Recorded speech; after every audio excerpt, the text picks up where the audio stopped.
ලයි කිරීම සඳහා මේ කියන සුදු මහත්තයාට කොන්ත්‍රාත්තුව ලැබුණේ මැනින් මාකට් එකේ ප්‍රකට ව්‍යාපාරිකයෙකු වෙන්න. ඒ කාලේ නම් නම කී සැනින් මුළු රටම දන්නා මේ ප්‍රකට ව්‍යාපාරිකයා එවක ජනාධිපති ආර් ප්‍රේමදාසගේ දකුණු අත වගේ සිටිය සගේ. ඒ වගේම සිරිසේනපුරේ ඇමතිවරයාගේ ඒ හා සමාන සමීප සගේ. මේ වීඩියෝ බලන වැඩිහිටියන් නම් මේ විස්තරය කී සැනින් දන්නවා මේ ව්‍යාපාරිකයා කවුද කියලා.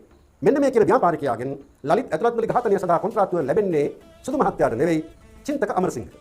ඒවක පාතාලයේ හිටපු ප්‍රකට වෙඩික්කාරයෙක් චින්තක අමරසිංහ. චින්තක අමරසිංහට තමයි කොන්ත්‍රාත්තුව ලැබෙන්නේ. එහෙත් චින්තක අමරසිංහට ලලිත් ඇතුළත් වල සම්බන්ධයෙන් කිසිම විරෝධයක් හෝ ගැටලුවක් හෝ අමනාපයක් හෝ තිබුණේ නැහැ. සහ ඔහු දැනගෙන සිටියා ඒ වන විට ලලිත් කියන්නේ මුළු රටේම මිනිසුන් අතර ජනප්‍රිය මිනිස්සු ආදරය කරන පුද්ගලයෙක් කියලා. මේ නිසා චින්තක අමරසිංහට දිගිරියාවක් තිබුණා ලලිත් වෙඩි කියන්නේ කොහොමද කියලා. ඒ නිසා ඔහු තමන්ගේ පාතාලයේ සගයෙක් එක්ක මේ පිළිබඳව කතා කරා. මේ සගයා චින්තකට අවවාද අනුශාසනා දෙන කෙනෙක්. ඔහු කිව්වා මෙන්න මෙහෙම අයියේ මට කොන්ට්‍රැක්ට් එකක් ඇවිල්ලා තියෙනවා ලලිත් මහත්තයාට. ඊට පස්සේ අර අනිත් සගයා කියන අපිට පිස්සුද ඔයාගේ මිනිස්සු මරන්න. ඔබ කොච්චර වටිනා මිනිස්සෙක්ද? උඹට මොකක්ද මේ මිනිහා කරලා තියෙන වැරද්ද? සල්ලි වලට විතරක් ඔයාගේ බලවට කරන්න යන්න එපා කියලා කියනවා.